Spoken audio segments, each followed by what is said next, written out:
सर्वमङ्गलमाङ्गल्ये शिवे सर्वार्थसाधके शरण्ये त्र्यम्बके गौरी नारायणी नमोस्तुते. இந்த நாள் ஒரு அற்புதமான நாள். காரணம் என்ன அப்படின்னா, இந்த உலகத்துக்கு தேவையான அருள் சக்தியை தன்னுடைய தவத்தின் மூலமா இந்த உலகத்துக்கு வாரி வாரி வழங்கிட்டு இருக்கிற எல்லாராலையும் அன்போடு கலர சுவாமி நடத்துற சுவாமிக்கு 75வது பிறந்த நாள். இந்த உலகத்துல சொத்து அப்படின்ற வார்த்தை எல்லாருக்குமே தெரியும், அது எல்லாருக்குமே பிடிக்கும். அந்த சொத்துல என்ன சொல்லுவோம்? காசு சொல்லுவோம், சொத்தா நகைகளை சொல்லுவோம், பூமியை சொல்லுவோம். ஆனா இந்த சொத்தெல்லாம் கூட ஒரு நாள் நம்மளை விட்டு போவோம், இல்லை அதை விட்டு நாம போவோம். ஆனா இதுக்கு எல்லாத்துக்கும் மேல ஒரு சொத்து இருக்கு. அது என்னன்னா அருள் இருக்கிற சொத்து. அந்த சொத்து யாருக்கு கிடைக்கும்னா, குருவனுடைய நிழல்ல யாரு இருக்காங்களோ அவங்களுக்கு அந்த சொத்து இருக்கு. அந்த மாதிரி இன்னைக்கு 75வது வயசுல இருக்கிற சுவாமி பல பேருக்கு சொத்தா இருக்காங்க, பல பேருக்கு அருளை கொடுக்குற சொத்தா இருக்காங்க. ஏற்கனவே அம்மாவுக்கு ஒரு 31 வருஷமா சுவாமி பழக்கம். 31 வருஷம் ஆன்மீகத்துல எல்லாருக்கும் பெரிய ஒரு மூலதனமா இருக்கிறது எதுன்னா பேச்சு தான். ஒரு பேச்சு இருந்தா ஆன்மீகத்துல சாதிக்க முடியும், மக்களுக்கு நல்லது அறிவுரைகளை சொல்ல முடியும், பல நல்ல காரியங்களை பண்ண முடியும். ஆனா பேசாமையே அருளை கொடுக்கிறது ஒரு பெரிய ஒரு சாதனை. பேசினாலே நிறைய பேருக்கு புரியாது. நாம ஒன்று சொல்லுவோம், அவங்க புரிஞ்சுக்குவோம். ஒரு சின்ன உதாரணம், ரொம்ப வருஷத்துக்கு முன்னாடி அப்போ ஆரம்ப காலத்துல கோஷாலையில தான் அம்மா பூஜை கூட நடக்கும். அப்போ பூஜை முடிச்சுட்டு அம்மா வெளியே வரும்பொழுது யாரோ ஒரு பக்தர் அகத்திக்கீரையை கொண்டு வந்தாங்க.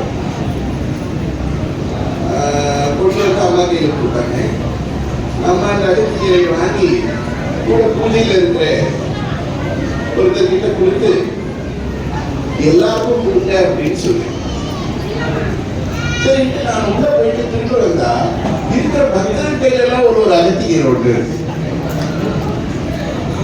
என்னடா இது, நீங்க தரமா எல்லாருக்கும் கொடுக்க சொன்னீங்க. நான் சொன்னேன், பசுவ மரியாதை எல்லாருக்கும் கொடுக்க சொன்னேன். நீ பசுவ தவிர மனுஷங்களுக்கு யாருக்கும் ஒரு அகத்திக்கீரை கொடுத்துட்டு, அதனால பேசும்போதே புரிய வைக்கிறது கஷ்டம். சாமி பேசாமி இத்தனை வருஷம் தன்னுடைய தவத்தாலே கலவைன்ற ஊருக்கு ஒரு பெரிய பெருமையை சேர்த்திருக்காங்க. நிறைய பேருக்கு ஊராக பெருமை வரும், ஆனா ஒரு சிலரால மட்டும்தான் அவங்களால ஊருக்கு பெருமை வரும். ஒவ்வொரு ஊருக்கு ஒவ்வொரு விசேஷம். வேலூர் அப்படின்னா கோட்டை கோவில், ஸ்ரீபுரம், திருப்பதி அப்படின்னா வெங்கடாஜலபதி. அப்படி கலவையினாலே கமலக்கண்ணி கூட அடுத்ததான் ஞாபகம் வரும். கலவையினாலே ஞாபகம் வர்றது எல்லாருக்கும் கலவை சுவாமி. ஆனா அந்த அளவுக்கு அன்போட ஒவ்வொருத்தருக்கு ஒரு விசேஷமான ஒரு ஆற்றல் இருக்கும். நம்முடைய கலவை சுவாமிக்கு அவங்க கிட்ட இருக்கிற தபஸோட ஆத்மசக்தியோட எல்லாருக்கும் புரியுற ஒரு சக்தி என்ன அப்படின்னா அன்பு. எல்லாருக்கிட்டையும் அன்பா பழகுவாங்க. யார் எப்ப போனாலும் சாப்பிடணும்னுவாங்க. சத்தியமா இப்ப எல்லாருக்கும் உலகம் தான் தெரியும். 92வது வருஷம் யாருக்குமே தெரியாது. அப்பதான் அம்மா இந்த முதல்ல வந்த சமயம் அப்போ ஒரு முறை கும்பாபிஷேகத்துக்கு போயிட்டு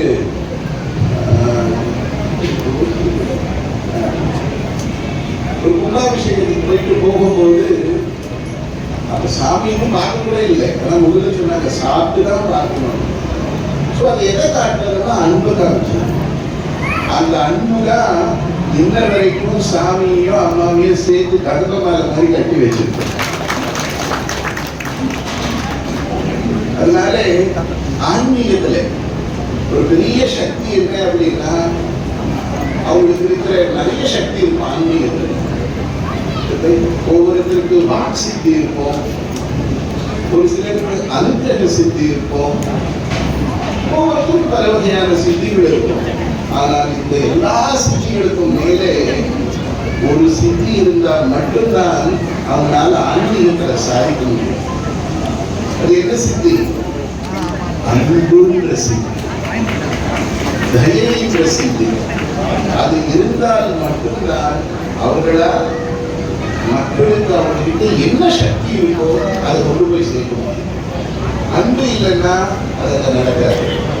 அந்த வகையில சுவாமி இத்தனை வருஷம் பேசாத மௌன நிலையிலிருந்து பெரிய புரட்சிகள் பெரிய காரியங்கள்லாம் பண்ணியிருக்காங்க அப்படின்னா அதுக்கு முக்கியமான காரணம் அவங்களுடைய தரம்.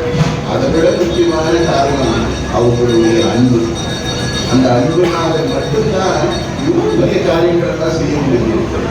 அதனால அம்மா முதல்ல சொன்ன மாதிரி மனுஷ வாழ்க்கைக்கு அழியாத சொத்து இல்லைன்னா அருள் தான். தங்கம் வேணும்னா ஒரு கடையில போய் வாங்கிக்கலாம், காசு வேணும்னா சம்பாதிச்சுக்கலாம். ஆனா அருள் வேணும்னா அது விலைக்கு கிடைக்காது. என்னதான் வாங்க முடியும்? குரு கிட்ட போகும்பொழுது குரு சரணாகதி ஆகும்போது மட்டும்தான் அருள் கிடைக்கும். அப்படி சுவாமி இன்னும் பல 100 வருஷம் பல 100 வருஷம் இருக்கலாம். இன்னும் பல 100 வருஷங்கள் இருந்து ஒரு பெரிய அருள் விருட்சமா இருந்து தன்னை நாடி ஒரு அத்தனை பேருக்கும் அருள் என்ற சொத்தையும் கருணை என்ற சொத்தையும் கொடுத்து அம்மா இருக்கிற வரைக்கும் இருப்பாங்க. அதுதான் நான் 100 வருஷம் சொல்லிட்டு இன்னும் பல காலம் நம் கூட இருந்து எல்லாருக்கும் தேவையான அன்பையும் ஞானத்தையும் கொடுத்து இந்த உலகத்தையும் காப்பாற்றி அம்பாளோட பரிபூர்ண அருளோட சாமியும் ஆரோக்கியத்தோட எல்லாருக்கும் வழி நடத்தணும்னு இந்த அற்புதமான நாளில் அம்பாளை பிரார்த்தனை பண்ணி சகல லோகத்தில் இருக்கிற சகல ஜீவனும் சந்தோஷமா சௌரியமா இருக்கணும்னு ஆசை.